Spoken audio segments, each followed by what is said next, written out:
Waalaikumsalam warahmatullahi wabarakatuh Ustaz. Waalaikumsalam warahmatullahi wabarakatuh. Maaf Ustaz izin bertanya, saya langsung ke pertanyaannya. Saya sering melakukan hal yang tidak semestinya. Saya menyadari akan hal itu salah. Namun lagi-lagi saya melakukan kesalahan atau dosa tersebut atau dosa tersebut. Terlebih susah dalam mengendalikan syahwat dikarenakan pengalaman buruk yang pernah saya alami di waktu sebelumnya. Apakah saya masih diberikan kesempatan untuk memperbaiki semuanya Ustaz? Quran surah keempat An-Nisa di ayat yang ke-17. A'udzubillahi minasyaitonirrajim. Bismillahirrahmanirrahim. Innamat taubatu 'ala Allahi lilladzina ya'maluna as-su'a bijahalatin tsumma yatubuna min qarib. Orang-orang yang mau kembali kepada Allah dengan taubat itu, maka lakukanlah ketika ia sadar ia salah segera taubat. Ya. Jadi taubat itu jangan ketika Anda kerjakan, misalnya terjadi lagi Anda simpulkan gak diterima. Jangan begitu. Maksudnya terus taubati sampai di titik Anda menyesali itu. Jangan berhenti. Ya. Makanya disebutnya dengan tawab. Allahnya menerima tawab, hambanya menghadap tawab. Jamaknya tawabin. Nah, orang yang terus begitu dicintai oleh Allah. Dalilnya mana? Quran surah kedua Al-Baqarah di ayat ke-222. 222. Kan? Innallaha yuhibbut tawwabina. Innallaha yuhibbut tawwabin. Allah sangat mencintai orang-orang yang terus bertaubat. Salah, taubatin lagi. Salah, taubatin lagi. Salah, taubatin lagi. Sampai kita merasakan titik jenuh dalam bermaksiat dan kembali kepada taubat. Nah, bagaimana mendorong supaya kuat pengaruh taubatnya? Satu, kata para ulama mengatakan, ketika Anda terdorong berbuat maksiat karena dorongan syahwat itu, bayangkan saat itu diwafatkan oleh Allah. Itu cara menghentikannya. Ya. Ada dorongan syahwat nih. Ya. Ketika akan terfikir untuk melakukan, bayangkan, rasakan bagaimana kalau diwafatkan saat itu. Nah, itu akan menghentikan seketika. Ya, seketika itu akan berhenti.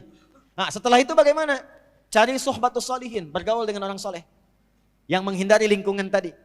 Ya, kalau tayangan, hilangkan tayangannya, ganti dengan yang baik-baik.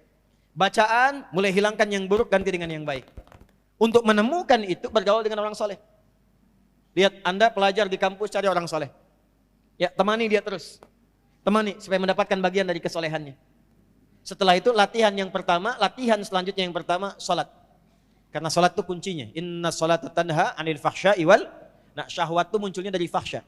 Pornografi, porno aksi, LGBT, kata-kata jorok dan lain sebagainya, itu dari syahwatnya fahsya. Pencegah utamanya adalah salat. Maka dalam sujud mohonkan khusus kepada Allah supaya bisa dibimbing, diberikan kekuatan oleh Allah untuk mengendalikan syahwatnya. Satu, taubat jangan berhenti, optimis terus. Yang kedua, rasakan kalau akan terfikir berbuat maksiat akan diwafatkan. Yang ketiga, cari teman yang soleh. Yang keempat, salat optimalkan. Yang kelima, latihan puasa. Gitu ya. Sebab puasa itu paling efektif untuk bisa mencegah maksiat. Ya, Anda kalau syahwat sedang muncul, sedang puasa, nggak akan dilakukan. Berat untuk melakukan itu. Minimal pertama takut batal puasanya. Takut batal, kesananya lagi itu akan terbiasa. Ya, akan terbiasa. Ya, yang biasa buka juga kalau puasa kan memang setengah-setengah dulu. Ya, kan dulu pernah saya waktu di Kalimantan ada cerita dari Sumedang. Preman tobat, pensiun. Kemudian dia puasa. Ya, begitu dia lewat, lihat rumah makan tuh. Rumah makan kok buka. Wah, jiwanya muncul lagi, datang ke situ gebrak. Pak, apa nggak tahu ini waktunya puasa? Jangan begini dong, tutup katanya. Tutup. Jangan kelihatan orang, tutup. Begitu ditutup, udah selesai, es teh manis satu Pak. Rupanya dia cuma sanggup sampai siang. Tapi alhamdulillah kan sudah mulai kan. Besoknya tambah lagi. Makanya sebelum nanti masuk Ramadan, nanti kita belajar.